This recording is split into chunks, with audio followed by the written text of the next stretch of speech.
Okay, now I connect to the YouTube already. So maybe we just try to share from the YouTube, no? Not Facebook is, I think we could not find.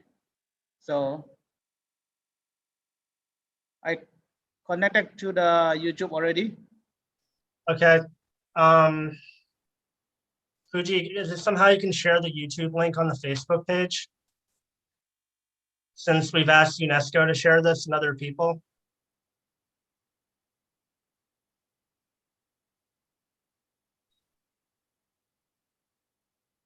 Okay, so you see already.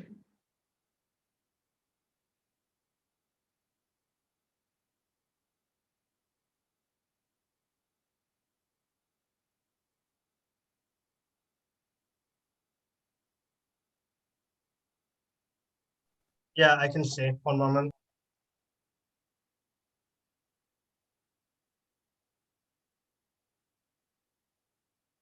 Or you want to share to the, however, just share, no? We can edit later, no? The title and then other, okay?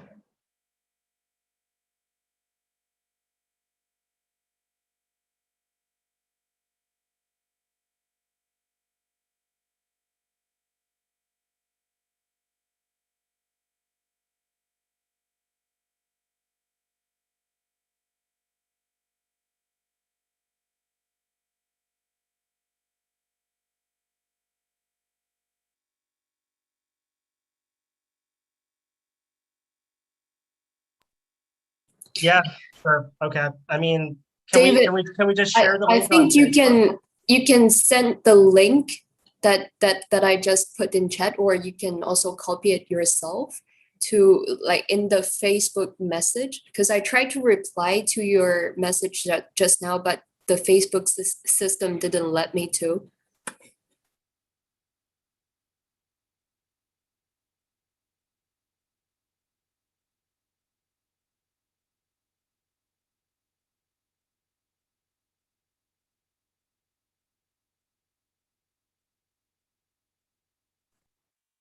Okay, now I think going on the Facebook already. We connect already.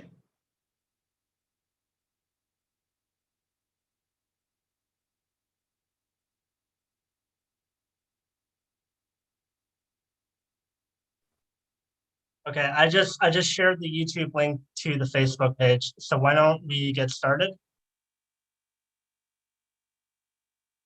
Is that okay? Yes. Yes, I just posted it. I just posted it. Okay, can I start?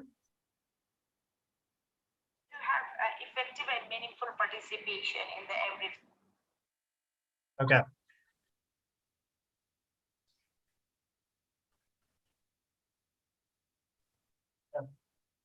I need everyone to mute, please, so because I can hear myself. So if everyone could just mute. I can hear you. Okay.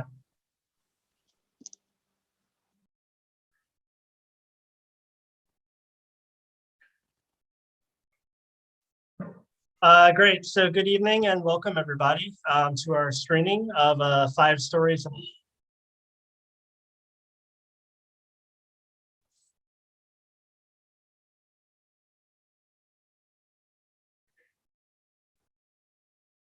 Could you mute, please? Okay. So welcome everybody. I'm sorry for the late technical.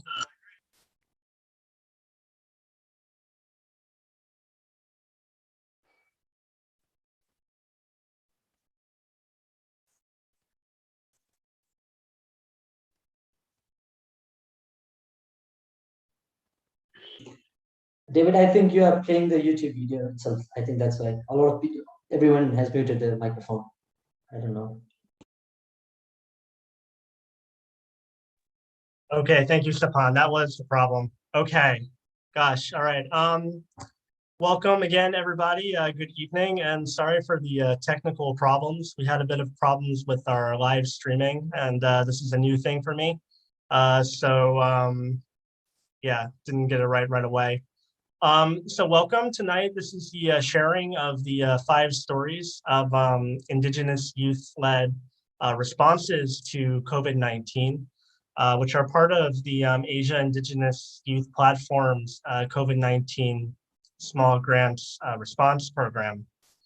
And tonight, as we celebrate the World Day for Cultural Diversity for Dialogue and Development, we're celebrating it by showcasing 5 out of the 10 projects supported through the AIYP COVID-19 Small Grants Program. And for the past 5 months, AIYP, with support from UNESCO and AIPP, has supported young Indigenous leaders in Bangladesh, India, Indonesia, Myanmar, Philippines, Vietnam, and Nepal to address the challenges posed by COVID-19 to their communities.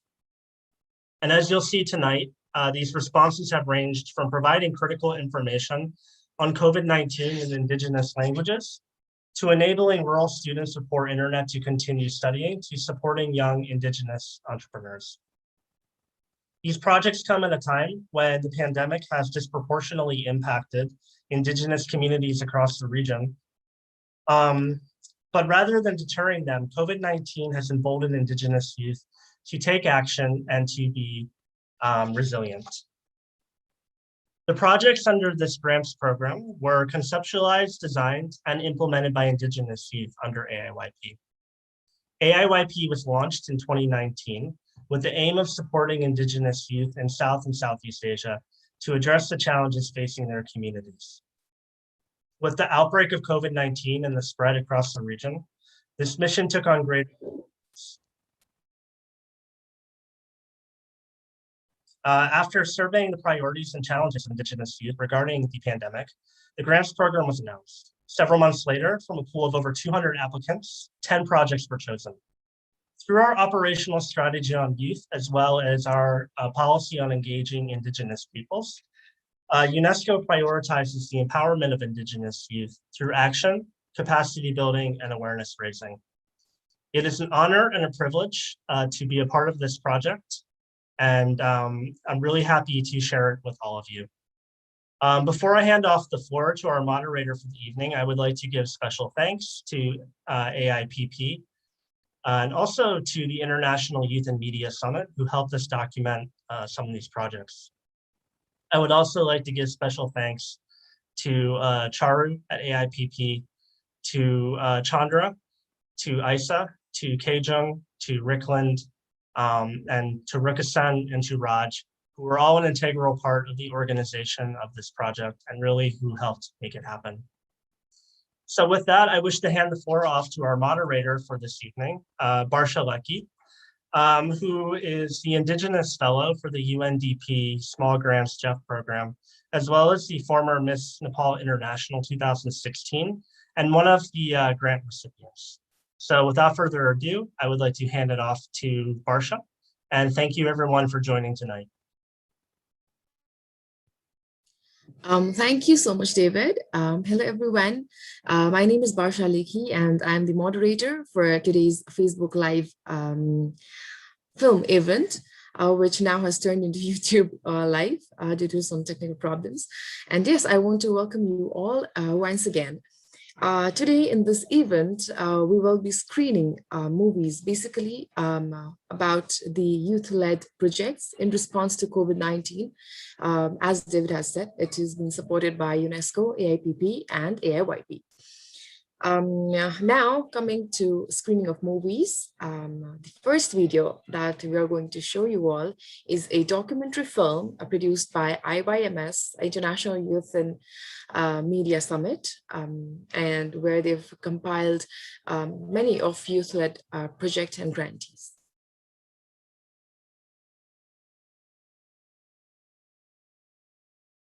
David, can you please play the video?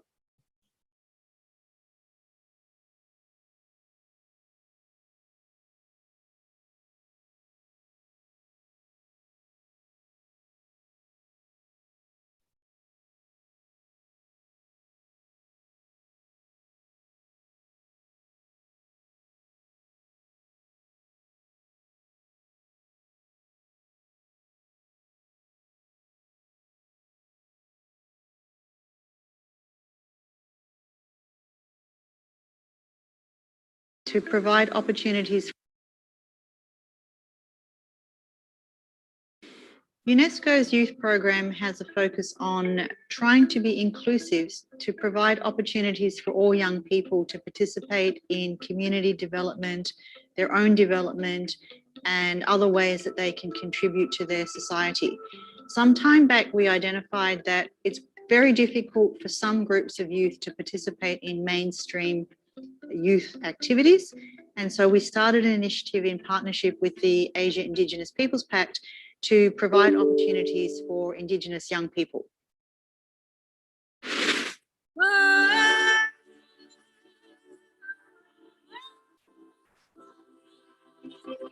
December 2019, news comes from Wuhan, China, about an alarming novel strain of coronavirus. What we now know as COVID-19 starts spreading, and nations worldwide enforce quarantines and lockdowns. While the world enters crisis mode, a group of filmmakers across the globe grabs their cameras to capture the lives and stories around them. Sharing these stories, they realize even before COVID-19, we had equally virulent diseases dividing us. Perhaps this virus might be a test for humanity, a wake-up call for change. Filmmakers and storytellers from 22 countries unite in a shared goal to tell the story of a time for healing. This is Sanatione.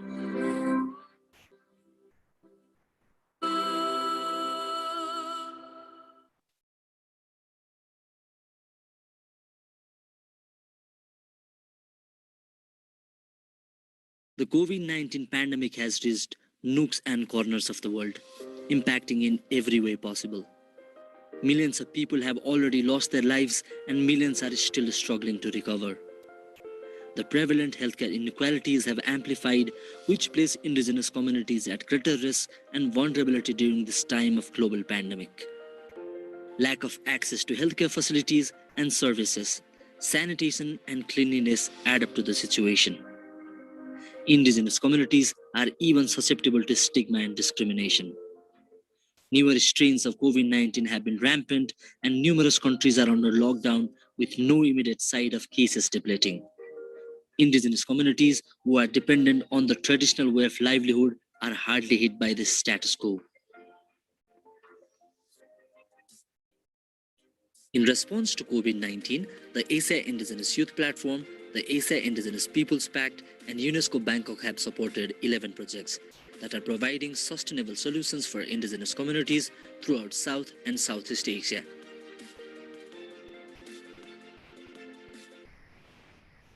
I mean, I would say that these projects really had a lot of terrific outcomes and successes. The projects themselves very diverse in their approaches and what they were covering, and the outcomes were really quite interesting. For example, one project in Nepal relating to the sharing of information relating to COVID-19 and indigenous languages. They were able to broadcast it on FM radio stations. They were able to produce podcasts, which had thousands of viewers on YouTube.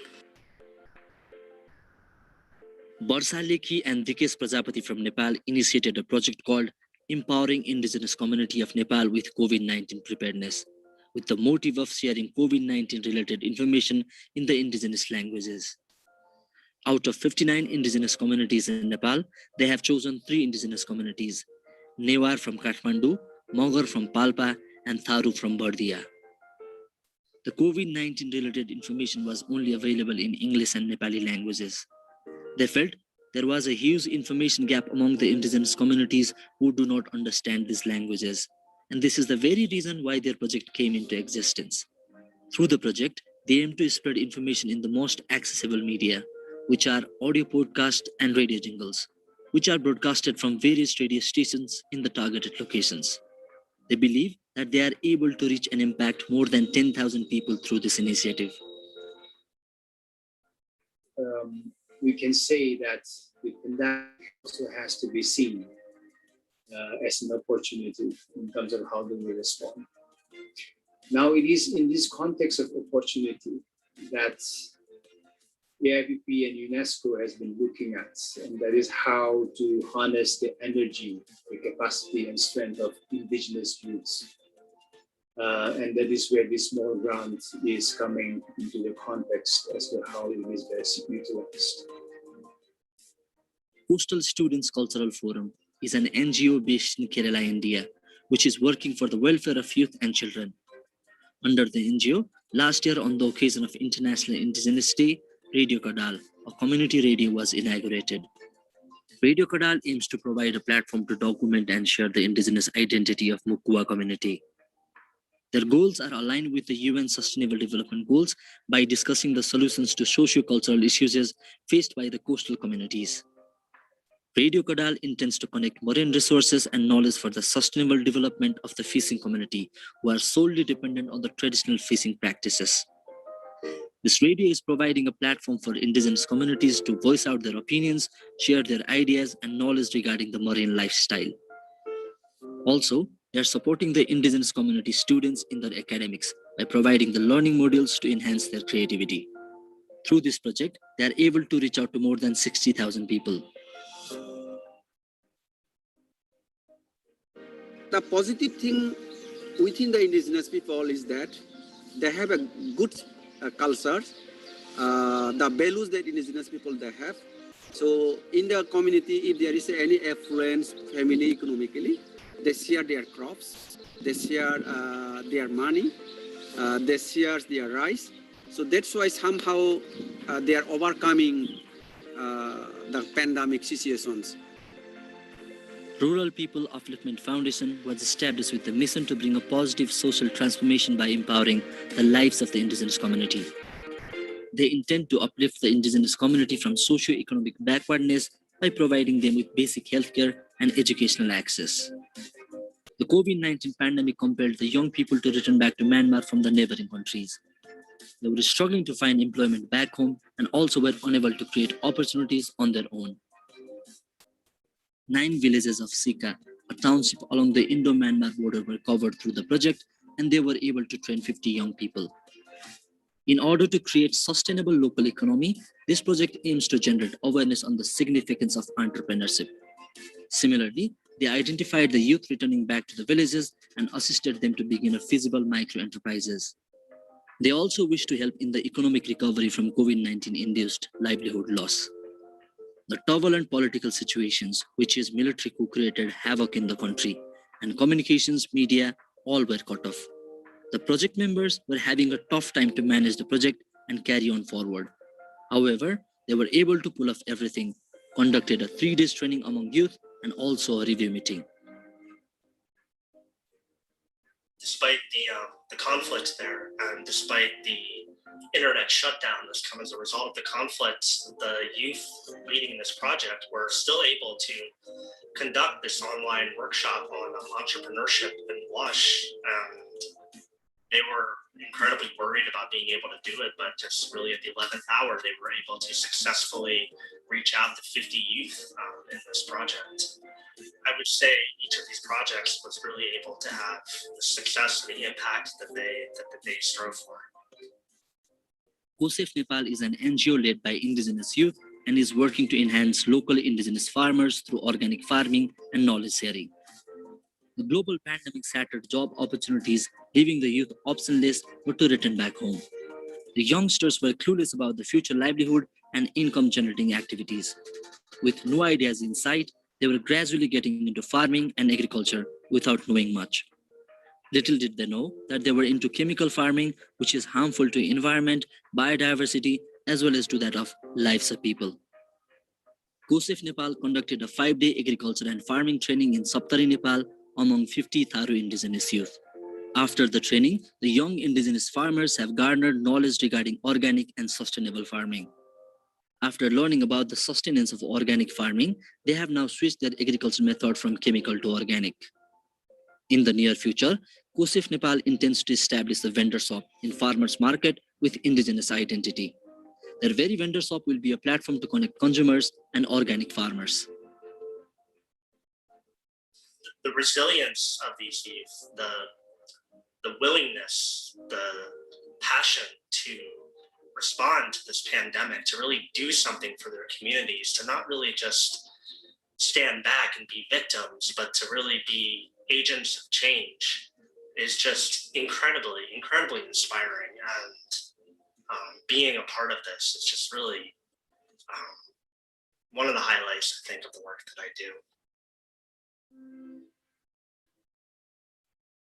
The situation of COVID-19 seems to be unwavering, if not worse.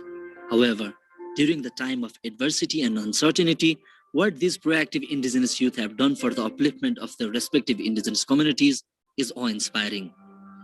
These projects serve us as a model for us to get inspired, take collective actions from our ends to contribute for the greater goods in our community. So, let us join hands in any way possible and help prosper the community, because the path to big systemic change is collective action, isn't it?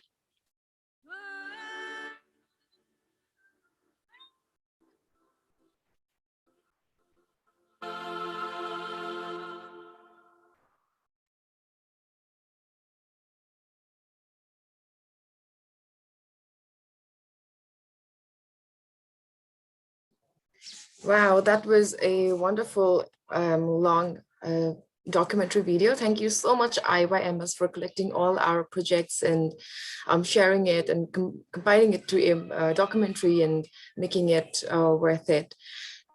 Just a small reminder, a gentle reminder that soon after the screening of films, we will be having a panel discussion where you, our audience, will be getting an opportunity to ask our panel the questions. So while watching these videos, you can just make a note of the questions if you have, or comment in the comment section down below. Second up, we have a film from Ranuwalam Foundation, Indonesia. They have produced an offline digital learning tool for students. So to know more about this project, let's have a look on their film.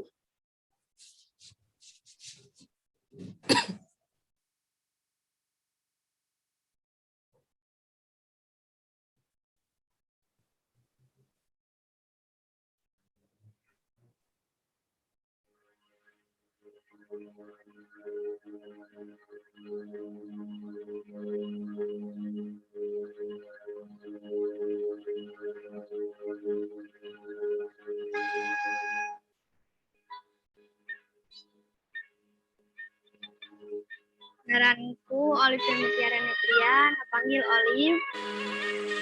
Umurku 11 tahun.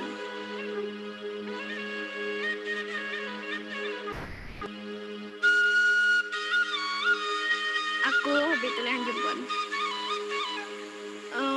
Tuli bahasa Nina, mandrus, memai kakak kayu. Cita-citaku jadi polwan.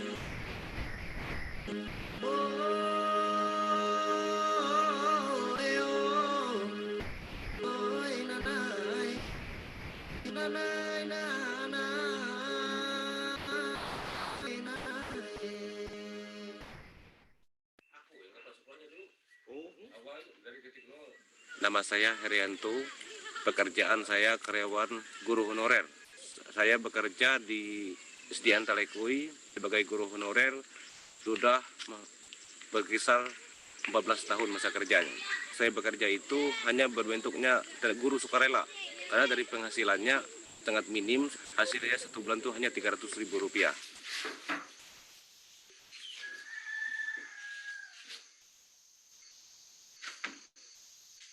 Anak-anak itu kebanyakan cita-cita yang di polisi karena mereka sering melihat nonton TV. Kalau misalnya ada orang kunjungan kerja, polisi-polisi dari kecamatan maupun dari kabupaten ke desa ini, lalu mereka melihat gagahnya seragam polisi, maka itu anak-anak murid kami terinspirasi untuk bercita sebagai seorang polisi. Padahal wilayah kami ini masuk ya terpencil. Nah, segala fasilitas itu masih kurang.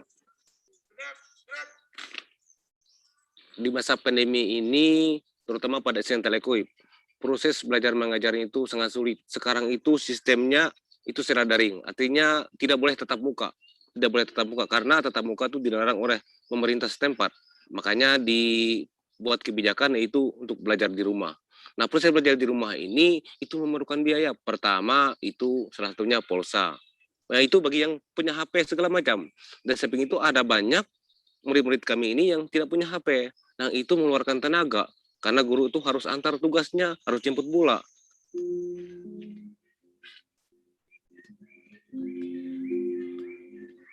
Kesulitannya kalau kita kirim lewat via. Nah, lalu ada yang nggak sampai.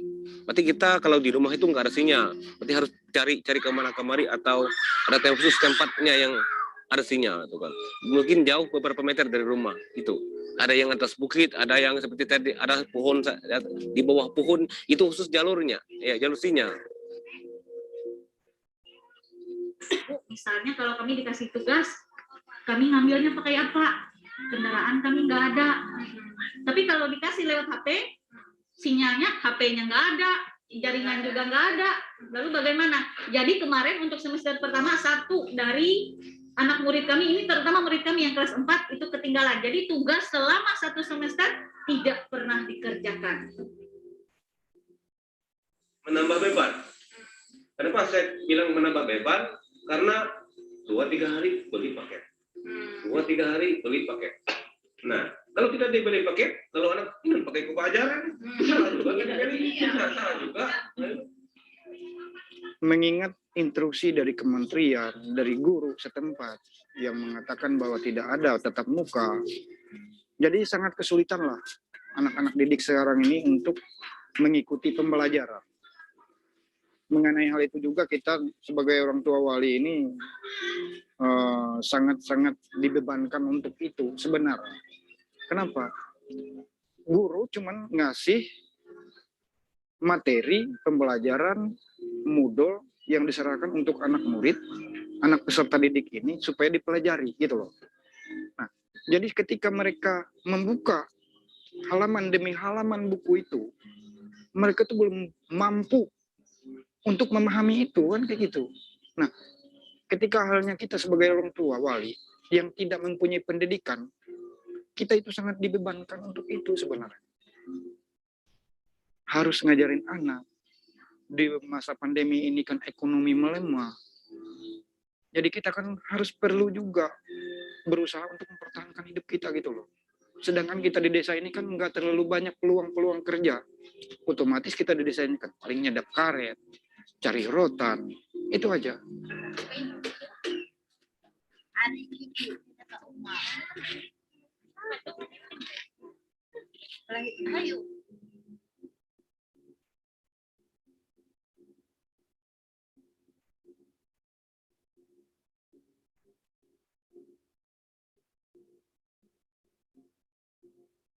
Nah, berawal dari situlah kami melihat ada permasalahan-permasalahan ya, dan secara khususnya ketika kita bicara di daerah pedalaman, kami juga bertanya, kami juga berusaha untuk riset sebelum kami melakukan proyek ini, kami riset gitu. Info yang kami dapatkan dari hasil riset adalah guru-guru itu harus kerja ekstra, gitu.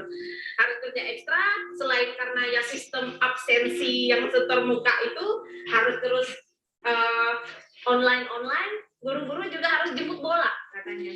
Kan ada orang tuanya yang mereka juga tidak ada akses internet atau bahkan orang tuanya juga terbatas untuk beli HP yang smartphone. Nah, ya anak-anak harus meringankan beban Bapak Ibu, bukan memberatkan gitu.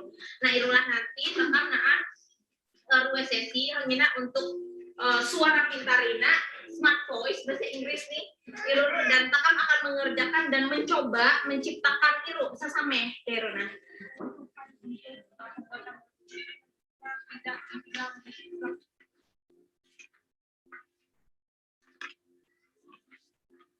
Jadi sebenarnya smart voice ini atau suara pintar ini dia memberikan stimulus secara audio untuk siswa, dan ini sangat-sangat membantu tumbuh kembang perkembangan intelijensinya anak-anak. Nah ya, di situ ada perekam, itu bisa digunakan untuk merekam suara kita. Ya, selamat pagi anak-anak. Ya. Pada pagi hari ini Sampai hala elek baca ini. Nanti setelah Bapak selesai membuat modul, modulnya dulu selesai, kemudian ada yang namanya recording. Jadi nanti kita akan record setiap materi yang ada. Ya. Selamat kaya, Rawina, selamat penalu, takam kembali, Bajar. Ang ina, takam pajar, nyiru buku Sanami Bapak, nyiru buku modul pembelajaran kelas 4, nyiru tema dime, ada judul Pahlawanku. Nah.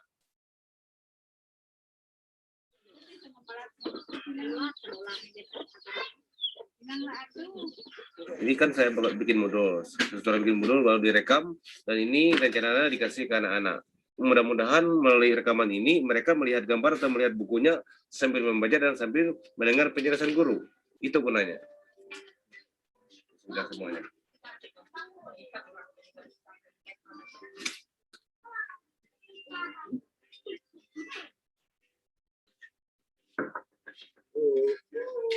Iya. Mas adanya lah, itu nah rekaman Bapak lah. Sambil ini pelajaran nih lah. Mulai memerintah kerajaan selama negara pada tahun 390 Masehi. Pada masa pemerintahannya, ia selalu berjuang. Baik sekali saya melihat. Memang sangat baik. Sampai-sampai kalau saya yakin kalau anak saya ini, walaupun saya nggak usah ngajar, dia sudah mengerti sendiri. Ya, alangkah baiknya kalau seperti ini. Semua guru-guru menerapkan cara seperti ini. Itu kalau menurut saya. Nah, Ina saya memudahkan supaya bangun lagi pakai paket. Nah, ini biar mahi berduit teknik kayu pajar. Nah, artinya buku pelajaran hinaan, penjelasan pengubah ini nunya, pengubah tata nu ngajar, hanya kenyang suara Bapak akhir. Nah, baca nurere sedang suara Bapak. Pasti tahu ini menjawab. Bangun lagi mengganggu ini nama baru, mengganggu ini nama mantap. Nah, itu yang memudahkan. Bangun lagi hanya di paket lagi. Ini giliran kalian untuk mengamati dan membacanya. Menurut saya ini saya agak mudah, soalnya kan langsung ada penjelasan dari gurunya, jadi anak-anak tuh bisa paham. Jadi kami orang tua juga, kalau keluarga kakak juga, saya sebagai kakak, jadi kalau ngajar adik, oh ini sudah ada yang jelasin, jadi kita agak ngerti cara jawabnya tuh seperti ini, jadi agak mudah seperti inilah. Namanya guru itu arti pasti dia tertanam jiwanya, artinya terjiwanya itu mungkin dari hatinya itu bukan untuk kepentingan pribadi, melainkan untuk kesuksesan dia mengajarkan seorang murid itu melakukan suatu kebanggaan. Nah itu makanya itu disebut guru itu dikatakan pahlawan tanpa tanda jasa, artinya dia memberi pelajaran puntang panting, membuat materi itu tanpa diperhitungkan. Asal anak didiknya itu sukses. Kenapa saya puntang panting untuk mendidik anak-anak supaya proses belajar itu bisa jalan, walaupun mereka belajar dari rumah, karena mereka punya banyak cita-cita yang ingin mereka gapai. Tetapi kalau tanpa proses belajar, tanpa mereka itu mulai pendidikan, cita-cita mereka itu akan pudar. Nah, walaupun masa pandemi ini, cita-cita mereka itu tetap jalan. Tetap tergapai nanti, itu harapan kami.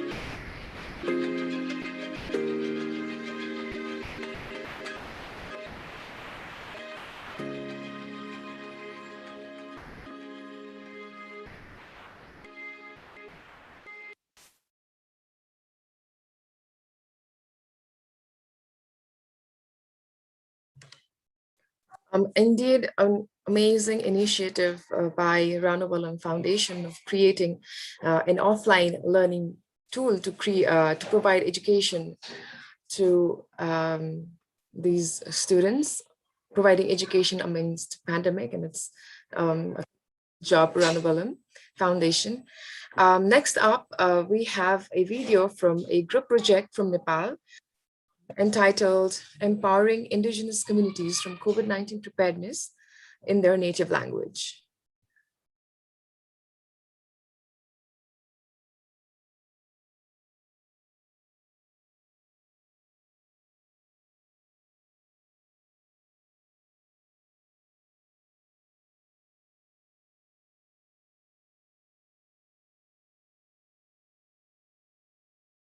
When there was an outbreak of coronavirus, things went out of hand, and the virus being new to science made it even difficult for the general population to know about the disease. Since then, access to information related to COVID-19 has been a necessity for an individual to be aware and to be safe. Talking about the awareness campaigns run in Nepal, they were present only in English and Nepali languages. And also, according to Nepal census, more than half of Nepal's population don't even speak Nepali. This made us wanted to bridge the gap where information, safety measures to prevent COVID-19 would also reach the indigenous population in their own languages. Keeping everything into consideration, we came up with an idea of creating informative contents related to COVID-19 for indigenous people in Nepal. And the timing was so right where AIPP, AIYP, and UNESCO announced small grant projects for indigenous youth leaders in South Asia and Southeast Asia for COVID responses. Our vision and mission aligned so perfectly with the project's criteria that we happened to become one of the 11 grantees. We started doing a level of research to find out demography of indigenous population. The location of the project was determined taking care of the population concentration of 3 targeted indigenous communities, that is Tharu in Bardia, Newar in Kathmandu, and Magar community of Palpa district. The idea was to tap elderly community through radio PSA and the younger generation through podcast. All the PSC radio jingles and podcasts were recorded in the respective indigenous languages. The radio jingle were played in 3 different radio stations of the project location, while podcasts were published on my YouTube channel named Barsha Lekhi, and they were further shared in social media platforms like Facebook, Instagram, and Twitter. The episodes of podcast had a range of topics, including reintroducing virus, education amidst pandemic, role of media, challenges and opportunities during crisis. We also made a 1-minute awareness video on being responsible individual to help not spread the virus. We were also able to reach out about 10,000 people through the activities carried out under our project. We expect to see the change in IP's behavior towards battling the virus, to see them following the WHO guidelines to prevent the spread of virus, thereby reducing the cases of corona altogether. The project not just informs about COVID-19 preparedness, but also emphasizes on the underlying opportunities during pandemic, like business ideas, personal development, self-reflection, etc.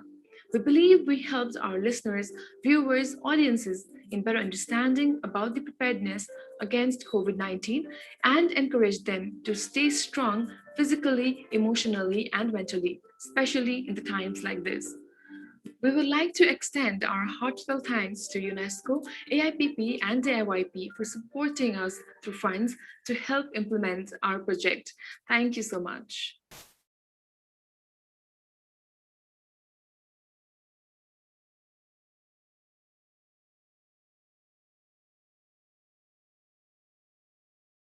All right, so that was our project from Nepal, and you could see what activities we did in our group project.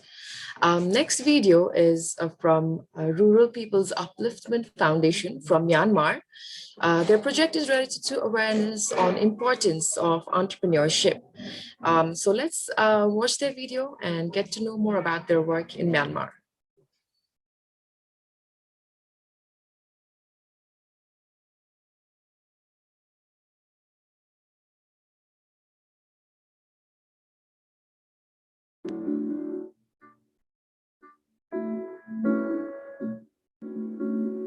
The project is being implemented out of Chikha, which is a growing township along the Indo-Myanmar border.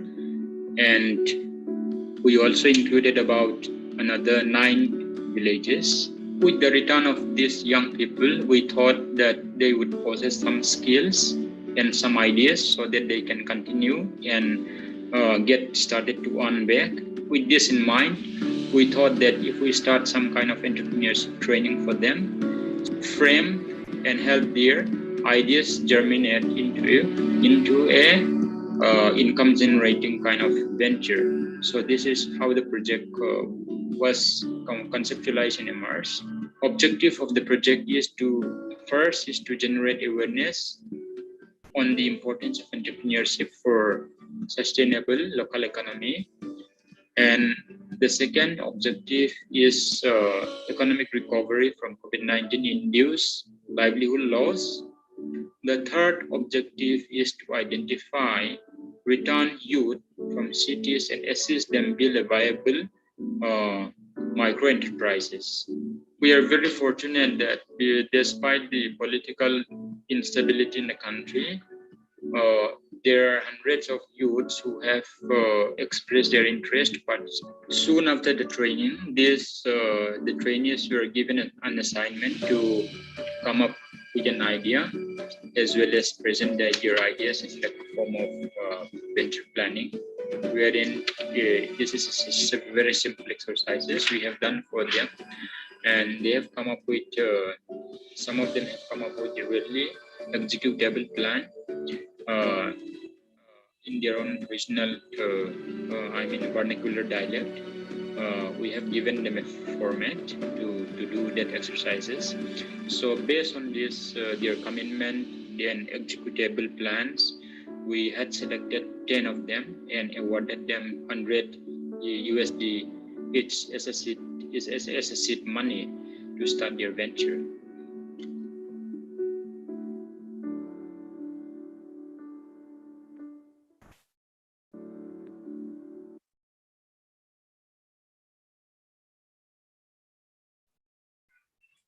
So now the next one that we are screening is from Radio Kadal, India, who has successfully broadcasted radio programs for COVID-19 response in Mukuba community, India. So let's have a watch about their project.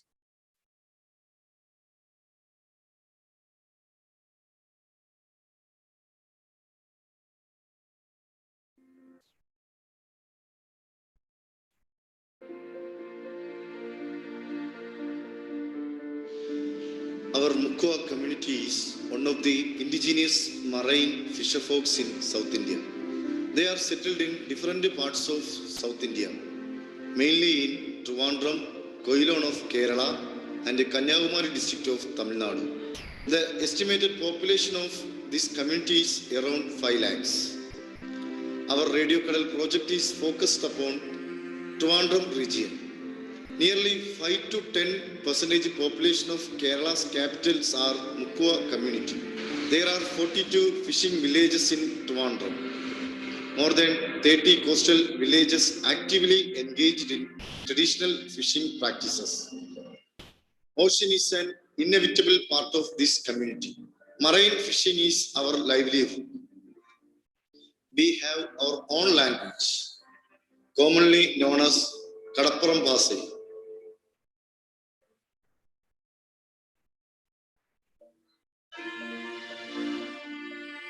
We are working towards achieving sustainable development goals and indigenous rights among coastal communities. Community education and voice are the key components of its program. The idea was originated during the pandemic situation. Community-specific communication mechanisms were not adopted here. Strict restrictions impact upon their livelihood practices, loss of labor and income, and fishmending women were the particular target of the state police system, which is still continues, and lately COVID vaccination related information.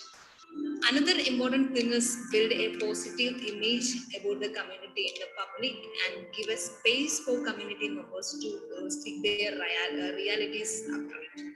And also, Radio Kadal can produce and disseminate learning modules and academic supporting section for the students and provide opportunity to youngsters to practice their learning skills, creative capacities, and innate talented like music and other opportunities. Eventually, this would become a career opportunity for many young members from the community.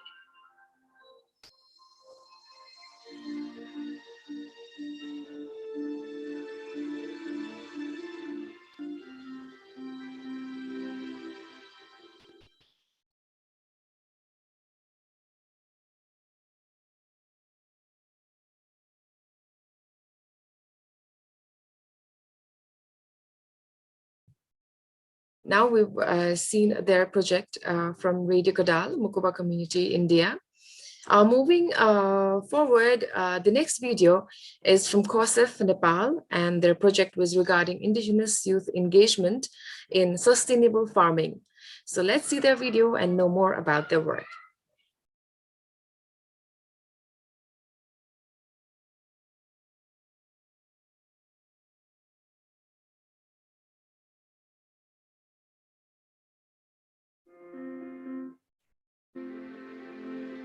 नमस्ते, म सुदर्शन चौधरी, कोसेफ नेपालको अध्यक्ष। हामीले एआइपीपी र युनेस्कोको सहयोगमा यो corona कालमा जुन मान्छेहरूले खेती सुरुवात गर्यो उनीहरूलाई कसरी दिगो खेतीको माध्यमबाट अर्ग्यानिक खेतीको माध्यमबाट चाहिँ एउटा चाहिँ दिगो रूपमा चाहिँ उनीहरूको जीविकोपार्जनको लागि, स्वास्थ्यको लागि र यो वातावरणको लागि राम्रो गर्न सकिन्छ भन्ने कुराले हामीले यो प्रोग्रामको आयोजना गरेका थियौँ र हामीले 15 जना किसानहरूलाई, युवाहरूलाई, आदिवासी युवाहरूलाई हामीले तालिम प्रदान गर्यो। उनीहरूले अहिले सुरुवात गरेको छ आफ्नो फार्मलाई, जो खेती गरिरहेछ उनीहरू एउटा चाहिँ रासायनिक विषादी केमिकल बढी मात्रामा युज गरिरहेको खेतीलाई अहिले उनीहरूले चाहिँ रासायनिक तरिकाबाट भएको खेतीलाई चाहिँ अहिले अर्ग्यानिक तरिकाबाट कन्भर्ट गर्दैछ आफ्नो खेती फार्मिङलाई। र यसले चाहिँ यो समाजको वातावरण, उनीहरूको स्वास्थ्य सबैलाई चाहिँ सहयोग गर्ने भएकोले एउटा एकदमै राम्रो कार्यक्रम रहेको छ। तुरन्तै हामीसँग रिजल्ट आएको छैन। रिजल्टको लागि केही समय हामीले पर्खिनै पर्ने हुन्छ, किनभने कृषि एउटा यस्तो क्षेत्र हो कि जसले चाहिँ अलिकति टाइम लिन्छ, आजको भोलि रिजल्ट आउँदैन। र हामी अहिले प्रत्यक्ष किसानहरूसँग चाहिँ सम्पर्कमा छौँ, उनीहरूले गरिरहेका कामहरू हामीले अपडेट गरिरहेछ। मलाई लाग्छ सायद धेरै किसानहरू चाहिँ अब उनीहरूको प्रोडक्सन वृद्धि हुनेछ। हामीले जुन टुल्सहरू सिकायो, विभिन्न प्रकारका कम्पोस्टहरू बनाउन सिकायो, त्यसले उनीहरूलाई चाहिँ बारीमा, खेतबारीमा राम्रो हुनेछ।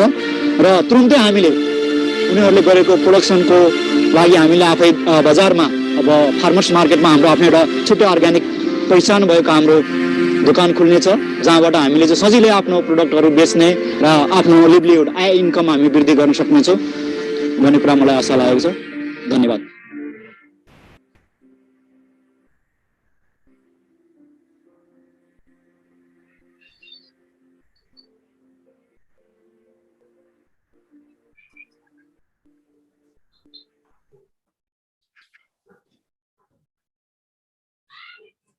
All right, so last but not the least, we have a music video from Cordilleran Youth Center, Progressive Igorots from the Philippines.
Wow, what a beautiful song this project has produced.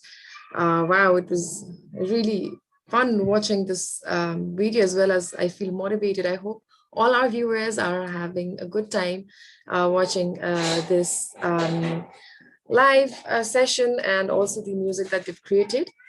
And after watching all these beautiful films, movies, come stories from different Asian and South Asian countries, I believe we all are motivated and energized to do something back to our community. With this note, I would like to move forward to the panel discussion happening right away as per the schedule. And to do that, I would like to welcome all our panelists, our panel speakers. We have Emanuela representing Ranu Wellum Foundation, Indonesia. Next, we have Subodh Chaudhary from COSAF, Nepal. We also have Johnson Jamit representing CSCF, Radikadal from India. We have Dikesh Prajapati, a group project from Nepal. We have Sapan Hamal from IYMS, International Youth Media Summit. And we have Maria Funa from Cordillera Youth Center Progressive Igorots. Moving to our first panel speaker, we have Emanuela. Do we have Emanuela here? Actually, I will be representing Ranu Wellum Foundation today. Oh, I'm so sorry, Nabila. Okay. So yeah, thank you. Once again, welcome Nabila to our panel discussion. And representing Ranu Wellum Foundation from Indonesia. So Nabila, would you like to tell us about your foundation briefly? Yeah, thank you so much for our moderator. So Ranu Wellum Foundation is actually a Dayak foundation that started with filming and documenting the indigenous issues, and then on 2016 we started to become a legal foundation, and yesterday on 16 we just had our 5th year anniversary. So it's been 5 years Ranu Wellum stands as foundation, and we have been doing a lot, especially in combining the technology and also media.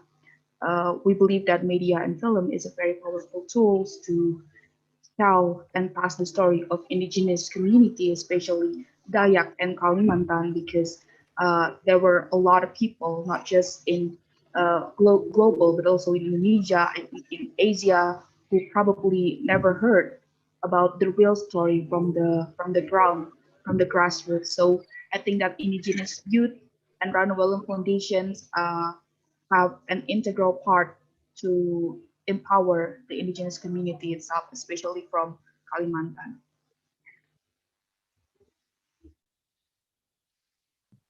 Congratulations, Nabila, for 5th anniversary of Ranu Wellum Foundation. Also, I would like to ask, in what ways did COVID-19 impact your community in Indonesia?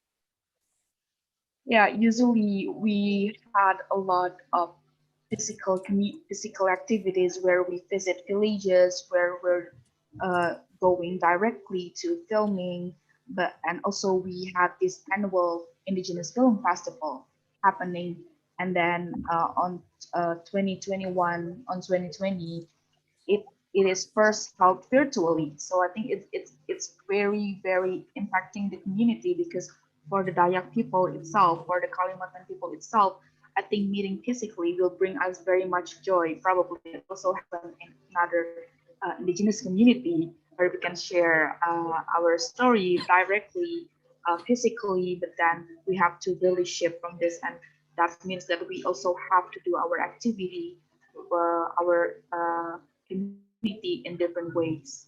I think there has been a lot of challenge in that, maybe not just in Ranu Wellum Foundation, but also in any other community or organization as well. Okay, great. Really glad to hear about your initiative that you're supporting your community. And so maybe there must be aspirations or kind of what inspired you to conduct this project, or how do you think, how do you think of this project? Yeah, so actually this Smart Voice project came from a policy, which is since pandemic, the school cannot be open, and then the government made a good intention policy to reduce the number of positive cases happening in Indonesia by doing the online school policy. Maybe at first we will see it as a good intention, but then actually when we see that there were a lot of communities, there were a lot of remote areas in Indonesia and in Kalimantan, which maybe don't have electricity, which maybe don't have the equal internet access and also signal, and that we see this as a challenge because everyone have to implement the online school policy, but also at the same time, some communities, some areas, they don't have the resources that is required to do the online school policy. That's why we are trying to find an alternative solutions that can help ease the burden of the teachers in remote areas. And this project, we believe that it can be replicated and implemented in other areas as well, maybe not just in Indonesia, but also in Asia and globally. Okay, so in your video, we also saw Suara Pintar. There was this term Suara Pintar. Yes. So would you please explain it to our viewers, what does it mean and what was its significance in digital offline learning? Yeah, so actually Suara Pintar, if we translate it to English, it means smart voice, because we basically created a model book, which is accompanied by a recording from the teachers. So basically the teachers recording the materials of the subject, and then after that they will send it to the parents through a Bluetooth or maybe infrared, because the internet access is not available at the moment, and it's very alarming, and it's very actually heartbreaking, because the students, they have to travel far away, they have to climb trees, they have to go up the hills to just access the education. And I think that's a very big homework for just maybe us as indigenous communities and indigenous youth, but also for the government to ensure that this education based on the SDGs, which is quality education that can be accessible for anyone, anywhere, can be achieved. Okay, I have the last question for you. So how challenging was it to train the teachers to create Suara Pintar, the smart voice? Yeah, actually, yes, we had a workshop also for the teachers. So in Palekoi village, the community that we visited, they only have one elementary school, and then there were 7 teachers teaching in that school. And then we held a one-day workshop to teach them on how to utilize the smart voice and creating their own smart voice tools. And to be quite frankly, they were very good at it. Some of them are already old and they have to adapt a little bit to the technology, but at the end of the day, they are able to master it very amazingly. So there is no quite a big challenge, because they have this kind of spirits and efforts to create the smartphone tools.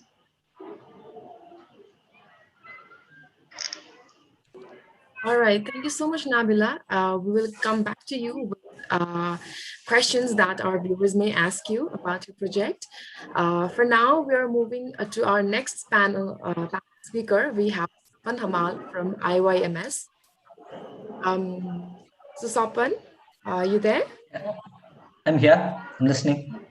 Yeah, great. So as many of our viewers may not know about Santioni web series, and so can you please brief us about what Santioni web series mean? Absolutely. So since the pandemic started last year, a group of filmmakers from around the world decided to work on a global collaborative projects where I can hear the background noise. Who is it? Can you mute your microphone? Who is it? Okay, thank you. Yes, so Sanatchini was born last year when the pandemic hit the world, and we decided to work on a global collaborative projects, gathering filmmakers and storytellers from all over the world, because like since the pandemic started, like different people were having a different difficulties living in their house or in the particular community. And we thought of, gathering filmmakers and storytellers from our pool and tell the stories of hope and healing during the pandemic. So we decided to reach out to the individual filmmakers and storytellers from our network, and we told them, okay, we're working on this global collaborative project, and you'll be, making a film about your life during the pandemic, which would be around like 10 to 15 minutes. So that's how Sanatsuni was born. And when I, initially heard about this Indigenous Youth Project that you have been doing, I thought there is a very interesting story that can be, come out of this project. So that's why I reached out to David and UNESCO Bangkok and asked the team to, connect with the indigenous grantees, and we also train them with the visual storytelling training. And I'm happy that they were able to, tell the stories of their work that they've been doing doing during the pandemic. And the outcome is here. We have a document, and we have 7 other small short videos, which is nice. Thank you. Yeah, definitely. We saw many project videos, and yeah, thanks to you and your training that you provided our grantees. So why do you think it's important for youth to know about video documentation or, video making or filmmaking? No, it's important for not just only for young people, it is important for all the people to know what people are doing actually, because like if you compare it to the traditional media like 5-10 years ago, there are very less number of radio and television that has been disseminating information about what people are doing.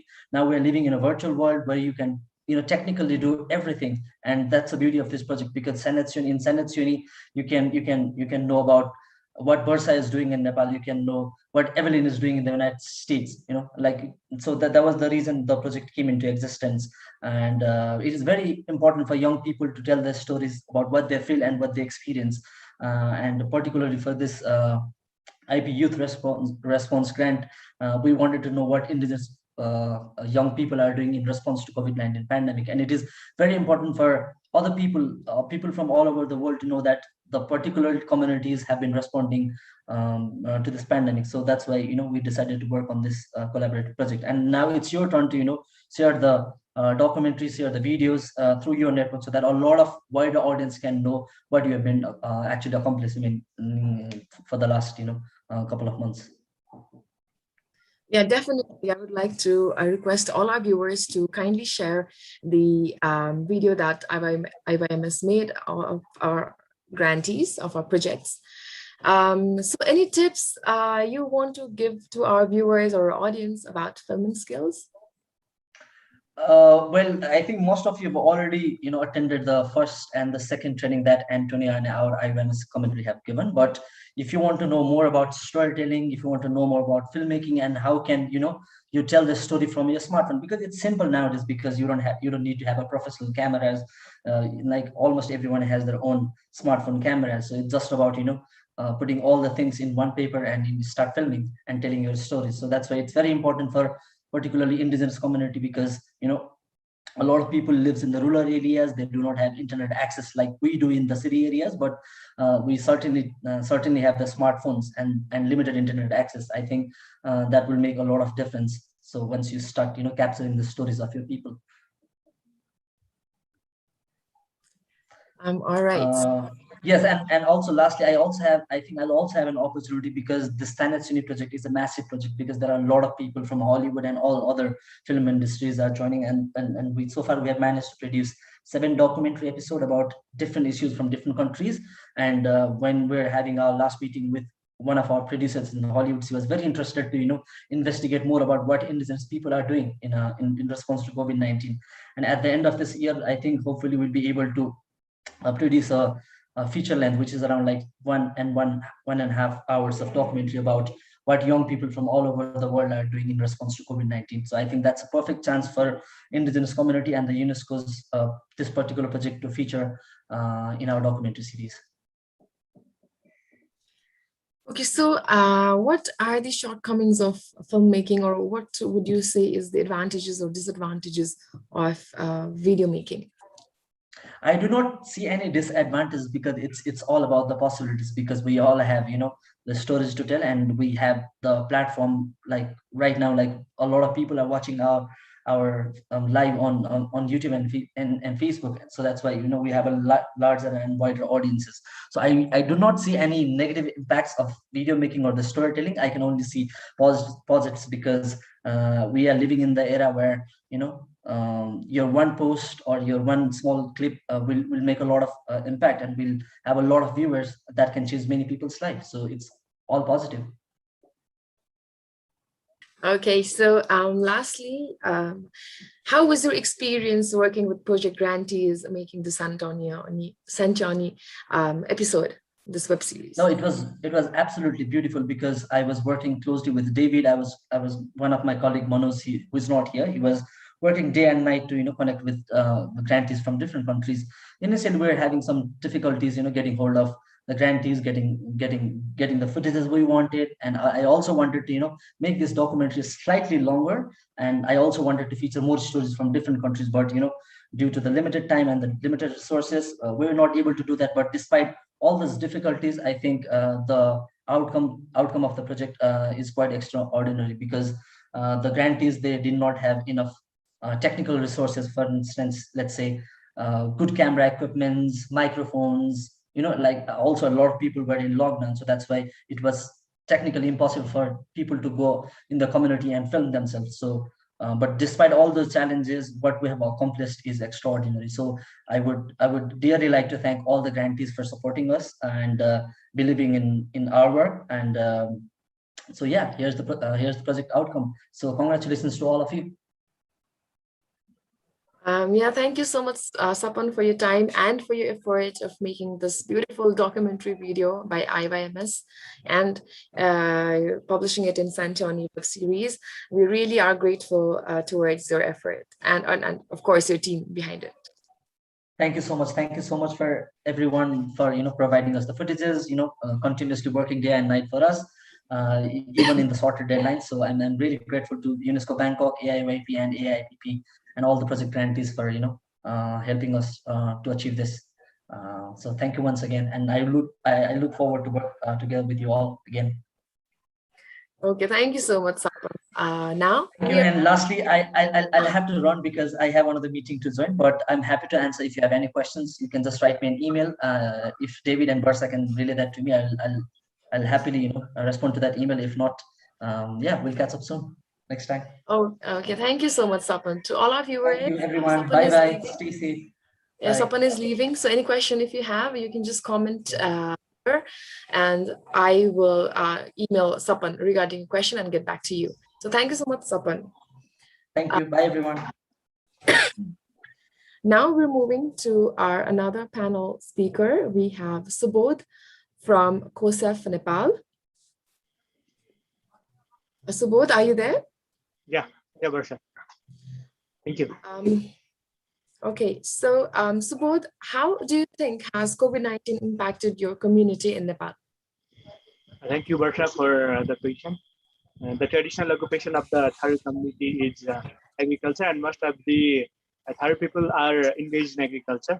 But now the Indigenous youth have started working as the laborers in different bigger cities of Nepal, and involved in non-agricultural activities like as teaching and like as daily wage workers, and also they are running their small businesses and etc. And when the coronavirus started spreading in India, government of Nepal announced the lockdown in Nepal in order to stop the flow of the coronavirus, and this has the economic downturn caused by the COVID-19 has increased the economic instability, inequalities, and the social disparities in our community, which has increased a huge impact on the poverty levels. While the lockdown has affected traders, especially people with a small shop and those with limited source of the income, and the poor people and daily wagers are more vulnerable of our Tharu community.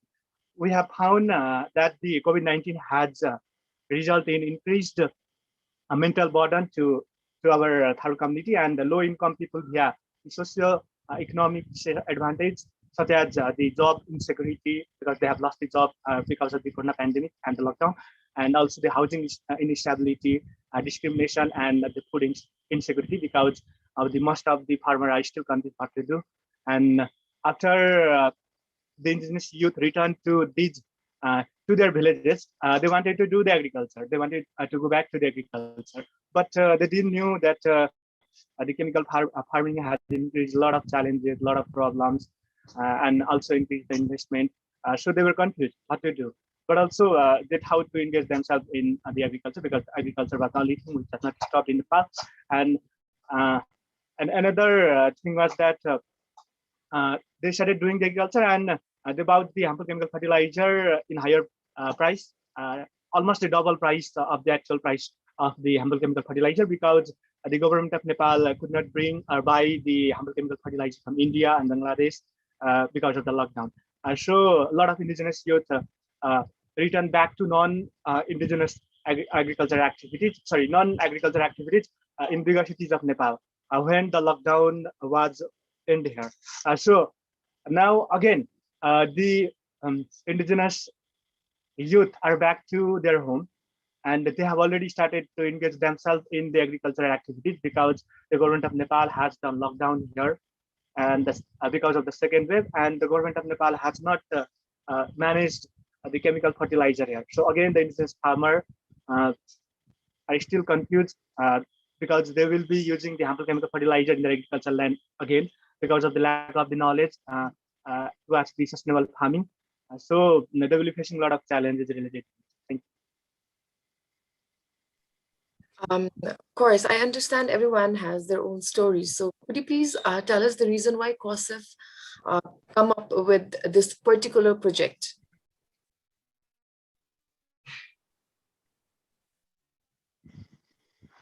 Yeah, because user has increased, and has increased their investment, and also the chemical fertilizer here has decreased the production, and their livelihood has decreased, and the indigenous youth are leaving the agriculture, because the traditional occupation of Tharu community is agriculture, and therefore in order to do the food security, in order to continue our agriculture and our traditional occupation, we continued doing this project. We initiated this project. Thank you. Okay, so in what ways do you think your project help young indigenous farmers to overcome the problems created by COVID-19?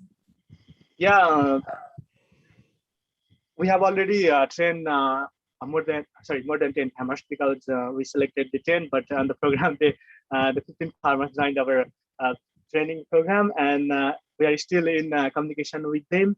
And they have already started doing the agricultural activities in sustainable way, in the methods which we have taught to them, and they phone us if they have problems, if they have doubt, they phone us, we solve their problems. And we have also the Facebook group created, and they share us their stories, their work they have done, and still a lot of farmers are using 10 to 14 kilos of the harmful chemical fertilizer in their agricultural land, and this has really increased their investment and decreased their livelihood. So after this training, they have learned to do the agriculture in sustainable way. So this year they should not buy any harmful chemical fertilizer, and obviously they should not worry about it, because already I have told that the government has not managed still the harmful chemical fertilizer, so they should not worry about it and go to the market.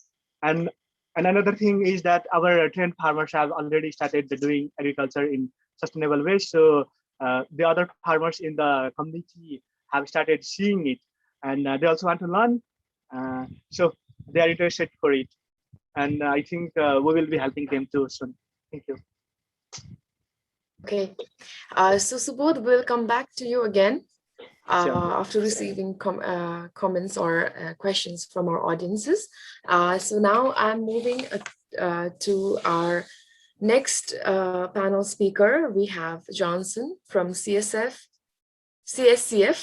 Radio Kadal from India. Welcome, Johnson.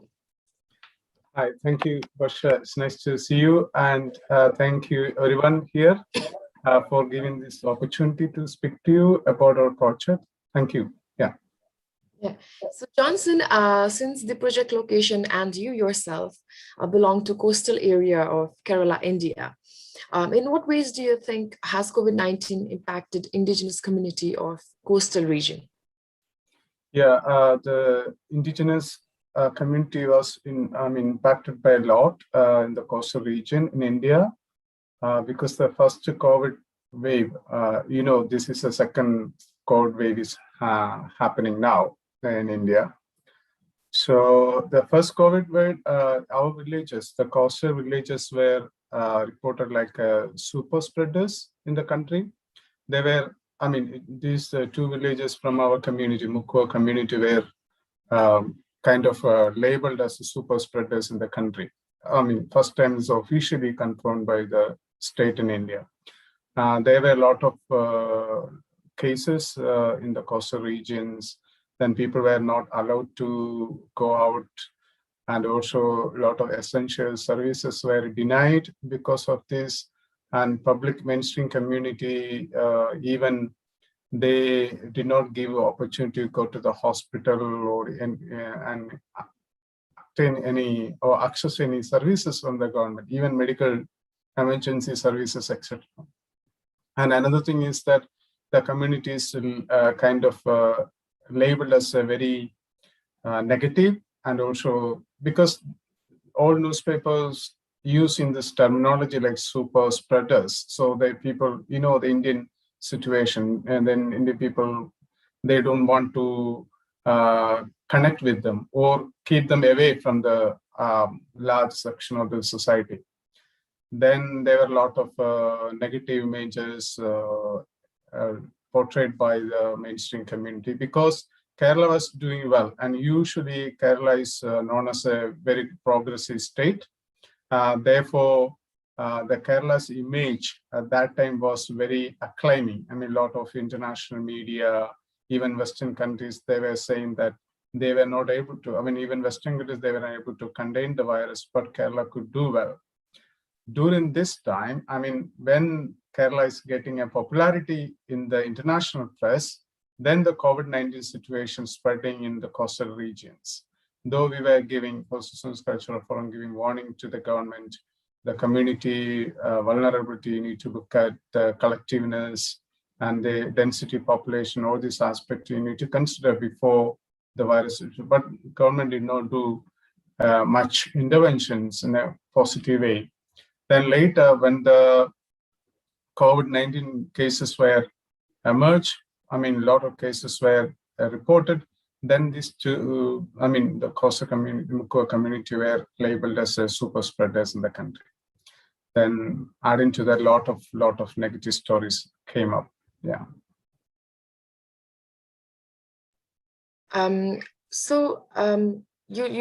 Your project produced radio programs. So what kind of radio programs were broadcasted under the project activity? Yeah, so one of our main agendas or aim was to address this issue because the real issues, the voices of the people were missing in the mainstream discourses or mainstream discussions. Media actually did not give this community voice there. So therefore, we thought this actually made us to develop this radio program in the name of Radio Kadal. So we want to give the real voice of the people, real issues of the people, and also the livelihood issues and cultural issues, and also pandemic-related issues. All these kind of issues are not really addressed well. Health issues, all other issues did not address very well. So therefore, we thought that this through this community program or community radio program, this is also kind of media intervention. So, and the Coastal Cultural Forum has about 2,000 viewers, 2,000 members in the online, Facebook and other related field. So we thought, why can't we use this platform to spread the good news about the community? So that was the one of our main agendas. Say something positive about our community, the historical contribution, economic contribution, cultural contribution, the cultural resource, and etc. So, and also this community played a key role in 2018. The mega flood happened in Kerala. That was happened once in centuries, according to the scientific observations. So they, this community voluntarily, they saved more than 85,000 people when people were struggling because of the flood. So these kind of stories were missing from the mainstream discourses. So that's what we thought we need to have a space to, give a voice to the community, and also these messages should be spread among the mainstream community, also within the society. At the same time, the real issues of the community also should be widely available to the people. In that way, the government or even the media can look at this issue much more kind of neutral way, or much more a kind of holistic way to address the real issues of the people. And another thing, there are a lot of our young students, they do not have a kind of engagement during that time. And also the students were struggling to focus on their education, etc. So we thought we can address that issue as well through our radio community education program. And giving them opportunity, youngsters speak for the community through radio programs. Okay, so Johnson, Koronakipuram, which means a post-COVID syndrome within coastal community. Can you please brief us about Koronakipuram program that you produced, that your project produced? Yeah, Koronakipuram, yes. So Koronakipuram, yeah, good. Thanks asking that question. And actually, there were a lot of people, according to the government estimate, more than 50% of the community had COVID symptoms. Though not all tested, but they were assuming that because of the spread, they're concerned because of the density of population, the collective living, and etc. So they assumed that about more than 50% of the people were, more than 50% meaning more than 1 lakh, maybe 100,000 people are actually affected by the COVID. I'm talking about the first COVID wave in India last year. Last year, more or less, not same time, in July time especially.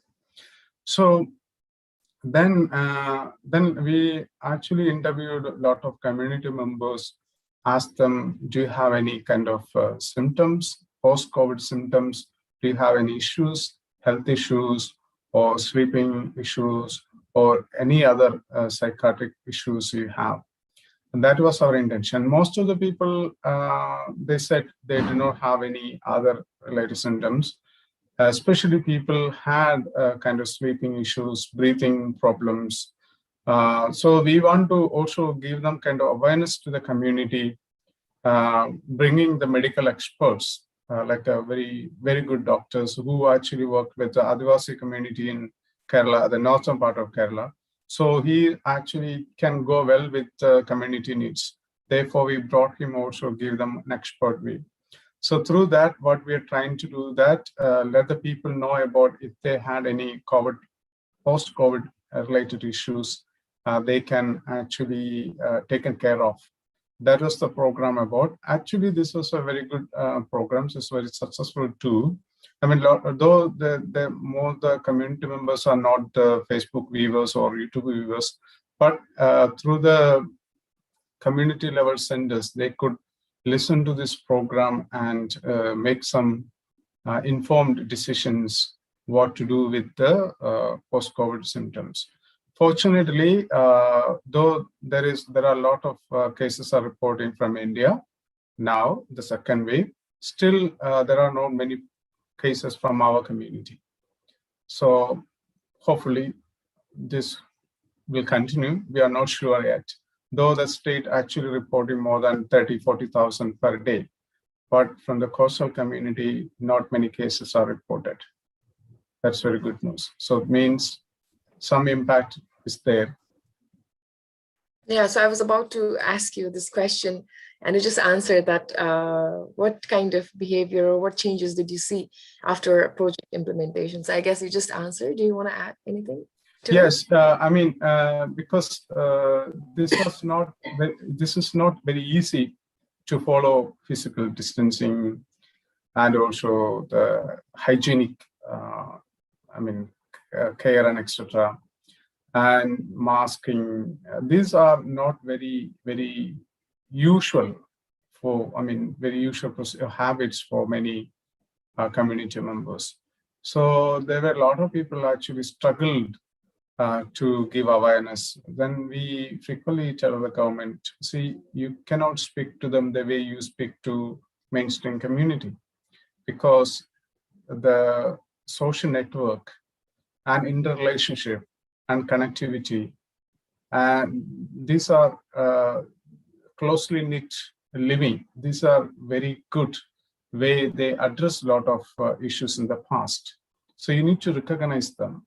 Then possibly you just tell them that how to avoid spreading and COVID, etc. But at the same time, they have to be very healthy as well. Immunity power is very important. Therefore, we advise the community members to build their immunity power because they live close by the coast. The fish is very important component for their fish habits. So that also provide a lot of immunity power to manage the COVID-related symptoms. So that kind of provisions and that kind of positive building within the community through the awareness programs, this actually made a lot of changes. And people now also they follow. Not everybody follow masking, but still people use mask. And whenever they need a kind of physical distance, they do that. For example, during the fish selling, they use the auction method. So in auction, there are a lot of people were gathered together. There is a chance of spreading the virus. So those kind of issues are actually minimized. People take, it's not any direction given by the government or anybody. People take themselves a decision. So, okay, this is something we should do. So they made their own arrangements, locally based arrangement measures where they're taken. For example, they keep the distance. For example, they make a round where one person can stand, another person can stand. Then in the middle, the fish and the auctioneer will be there. The people around the person, then they can participate in the auction process. So that kind of measures were taken independently by the community. Yeah, so this radio programs actually helped them that way. Wow, so COVID has actually brought up a new technique of selling fishes too. So yes, definitely, yes.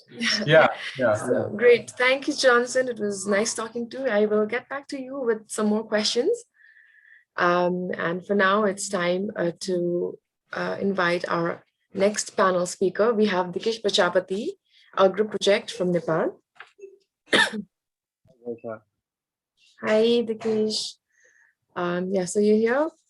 So since your project is a group project, how did you and your team members think about this particular COVID-19 response project?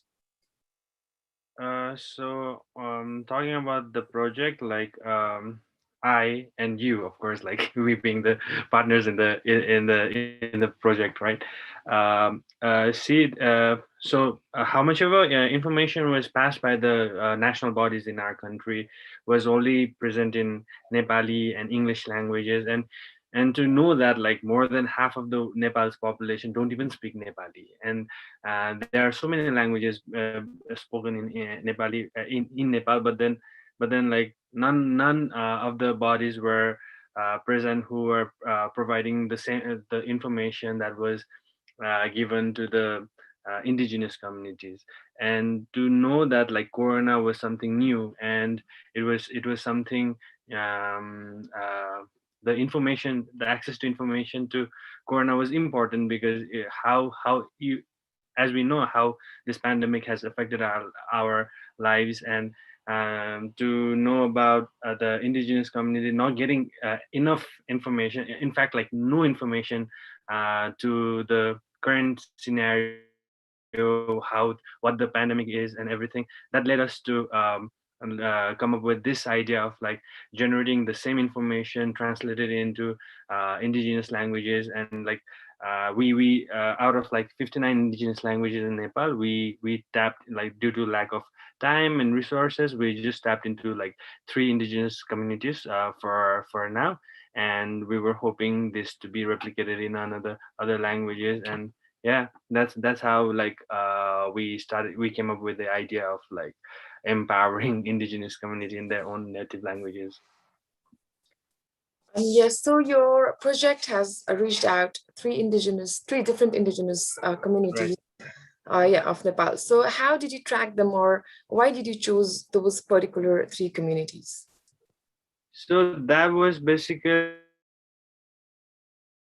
in terms of outreach, like the 3 communities that we tapped, Newar community, Tharu community, and Moga community. In terms of the, what do you say, in terms of outreach, like those were the communities like we could actually easily access, not just with the resources we had, but also in terms of the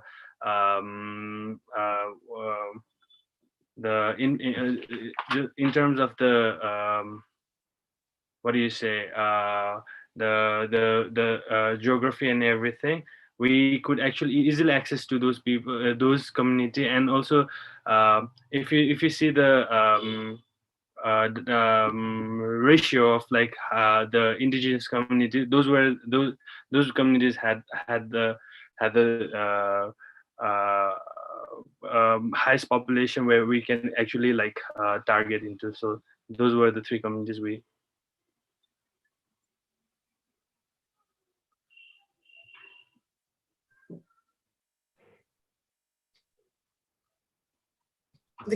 You there? Yes. Am I like, I'm sorry. So your project also produced podcasts. So what were the contents of podcast, and how did indigenous youth benefit from it? In terms of the podcast, we tapped into 4 different topics. One was reintroducing the virus, because like the virus was already there and we wanted to reintroduce the virus. And another was education amidst the pandemic and role of media. And then other one was challenges and opportunities during the crisis.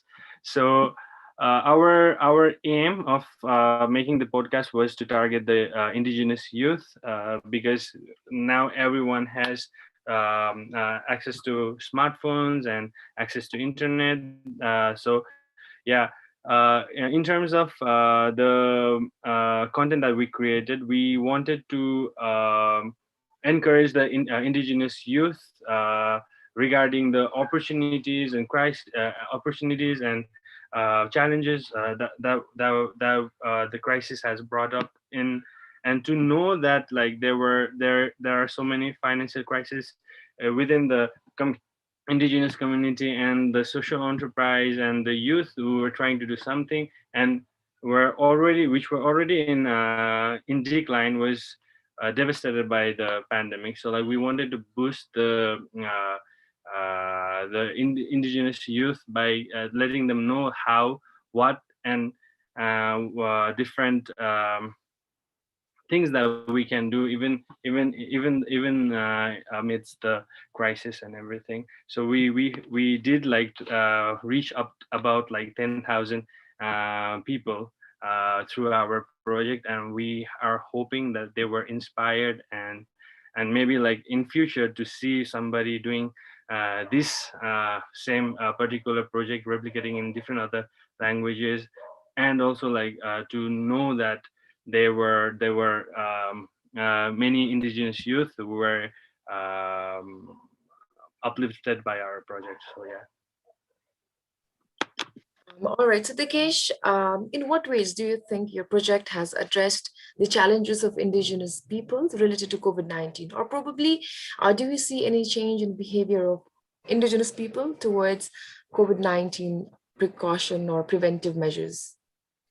See, so talking about the outcome, seeing how the indigenous youth have been indigenous communities have empowered through our project is like we surveyed, like we got information from 3 different radio station, and we got out the number that like about 10,000 people have listened to our program, and the podcast we had introduced through the social media. Like so I think we hope, like our main intention was to like give the WHO guidelines to prevent from the coronavirus, and also talk about the media's role, and to actually try to differentiate between good and bad news, and also like I talked about the challenges and opportunities. So we hope like we could inspire a lot of indigenous community, and we have definitely managed to give them information regarding the safety measures. So yeah, in their native languages, also to know that like this thing, there were so many terminologies which was new to us, and more to the indigenous elders, where like something like sanitizer or something like lockdown, something like, so those terminology we I think like we use those terminology in their native language to make them more understand and get them prepared with the current scenario with the pandemic. So I definitely think we have done our best to reach to those community, and yes. Do you think there were any challenge your team faced during broadcasting radio jingles or podcast production and publishing? Yes, because everything was happening in such a pace, right? First we had content ready, and we the jingles, talking about radio jingles, we had content ready in 4 languages: Nepali, Newari, Tharu, and Magar. So we had the content ready. We also had it broadcasted as soon as we could, but then like within 2 or 3 2 weeks of the broadcast, we got to know that there were more important information that had to be sent to the indigenous communities, like the vaccine that was given to the elderlies or something.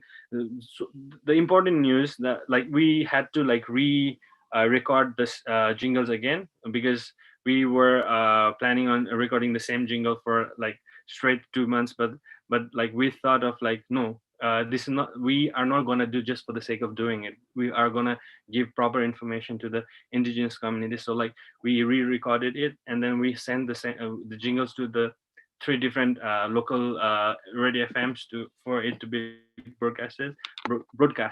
And also in terms of recording the podcast, and there were like so many hassle, like traveling was an issue, and also the people involved for the podcast, like their safety was our concern as well. So like this kind of physical distancing, hygienic, staying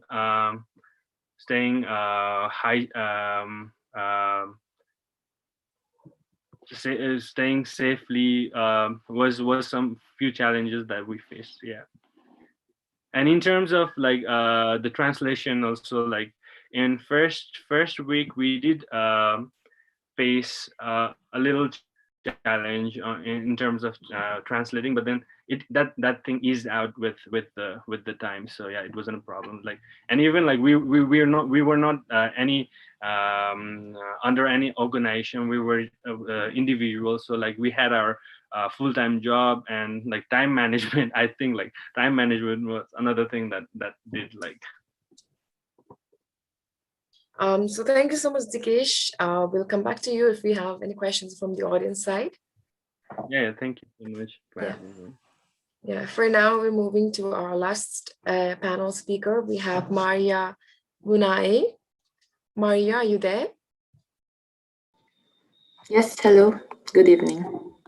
Yeah, good evening. Hi. So your project was one interesting project, I must say. I was really, the concept was very interesting and very new. So I would really want to know how the concept of your project came up. I mean, coming up with music album, like what made you, everyone has its own story. So I would really want to know your story behind this project. Yeah, so I guess to understand our project regarding the music videos, we will need to understand what the situation of COVID is here in among the IPs here in the Philippines. So in general, it has been really hard for everyone, of course, not just for the IP youth. A lot of people were really affected. They were affected really badly by the pandemic. A lot of workers and employees were laid off, public transport stopped. In general, the less privileged were put in a really bad spot. And in regards to the IP youth, education and what we call distance learning has been something that they really struggled with. So during the worst times of the pandemic here among the IPs, a lot of people really struggled with food insecurity, with the risk of getting the virus inside their households. So our project actually aimed to, in a general sense, it aimed to raise the spirits of everyone during the pandemic. And alongside with it, of course, we did not only aim to create the album, which gave salutations and honor to our health workers and frontliners, but alongside with it, we also actually had a lot more projects that gave relief to people. So we had the People's Brigades, we had the relief operations, the donations, and we used the album to as a way to disseminate information in a way, because as we know, social media is a very powerful tool, especially now during the pandemic where everyone is working online. So with our music videos, that's where we were able to document everything that we did during the pandemic. As you saw in the music video, we had mobilized people to give the reliefs to the urban poor communities. So yeah, that's what our project is all about. Yeah, I guess you answered my next question. I was about to ask you, in what ways did COVID-19 impacted your community in the Philippines? So I guess you just answered. Do you want to add, or should I just go into the next question? Would you like to add anything apart from what you just said? Yeah, maybe to add, I'd like to talk a little more about the education here in the Philippines among the IP youth, that with the distance learning system put into place, a lot of students are really struggling because a lot of IP youth do not have access to gadgets such as smartphones and laptops. And also, just like what the others said, internet is very unstable. So a lot of people, or actually a lot of schools, also resorted to modular learning. So I've witnessed firsthand how tiring it is for students, especially the younger ones, to learn solely by reading or solely by the modules. So yeah, that's how the pandemic affected the education system here in the Philippines. But of course, there are a lot of groups calling for a safe return to the school so that we could go back to how it was once. Okay, Maria. So, what kind of instrument was used, or any kind of specific indigenous traditional instrument used in the song or this music album?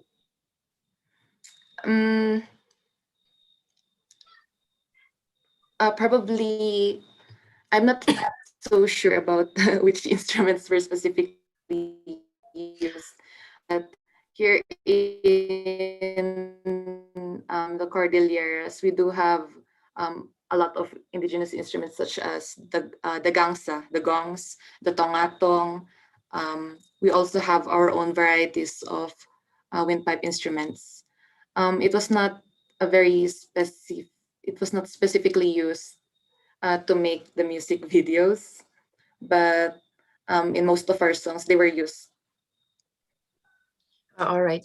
So if any of us viewers or our grantees want to listen to your songs, so is it published where we can find your songs to go and just listen to your music album? Yeah, you could find it linked in the Facebook page of Cordillera Youth Center. We do publish our songs there, especially the one shown a while ago. Yeah. So Maria, how challenging was it to record these songs, especially during pandemic, when people were asked to maintain certain distances? So was there any kind of challenge to record these music album or songs that you guys produced?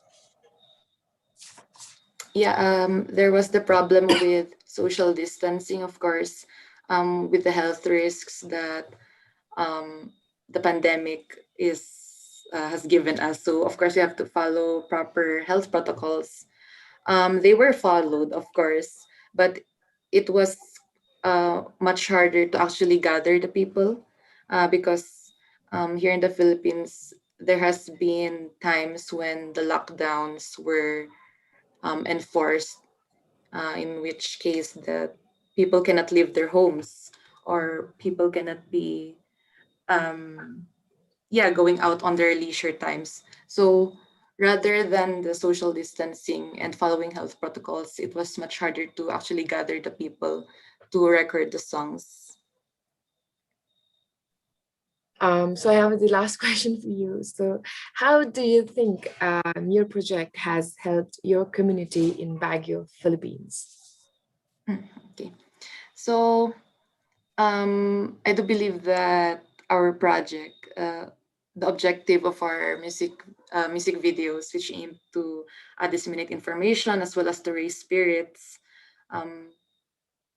I do think that it actually helped in those things. So first of all, a lot of people were able to see what kind of projects our organizations were able to bring. It was able to raise spirits in a sense in a very depressing area here in the Philippines. The very depressing time here in the Philippines. So it did help in many ways for many people who were constantly on social media. They were able to be informed of our organization itself, and we were able to reach out for them if they reached out to us.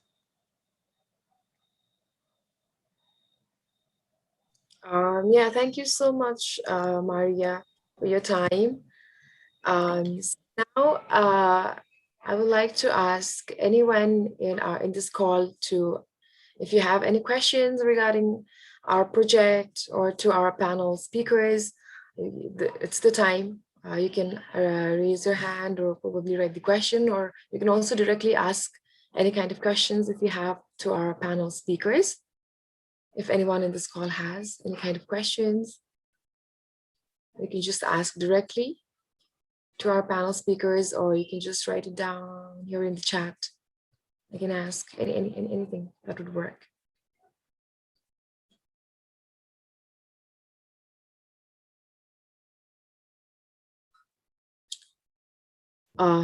Since no one is asking any question, or I don't see any comment in the comment sections, I believe the video and our panel speakers really have spoken their heart out about their projects.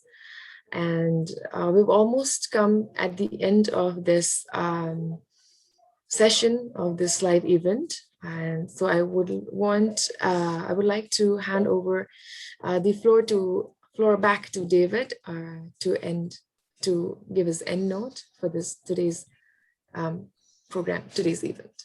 Over to you, David. Okay. Thank you, Barsha. Can you hear me? Thank you so much for your wonderful moderation and your panel discussion questions, and really for patiently bearing with us through these technical problems with the event. I think it went really well with your moderation. And again, thank you so much for that. Good. So we are coming at the end of the event. And to close, I want to also thank all of you for staying with us through the 2.5 hours. We got off to a bit of a rough start, but I think the videos that were shown in the panel discussion that we had really illuminates just the amazing work that all of the grantee projects have done, all of the grantees have done with this work. And to be able to view them visually, to have documentary footage about them, I think is really also a blessing. And so I want to thank you all for attending this event tonight and also bearing with us through the technical issues. I also want to take this opportunity to say that I will provide another opportunity to have each of these videos shown. Every 2 days, we will be sharing the videos that were shown here tonight through AIYP's Facebook page. So you'll have the opportunity to watch them again. You'll have the opportunity to share them again if you were unable to during this time. And yeah, so I want to close by saying again, thank you very much. And this has really been an outstanding project. And I look forward to the future work of AIYP and the future work of all of you as you address the challenges affecting your communities. So thank you all very much and have a wonderful weekend.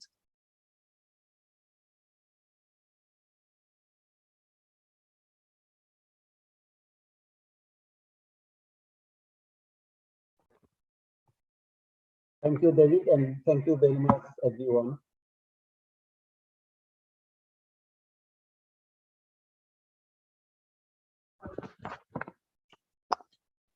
Thank you. Bye.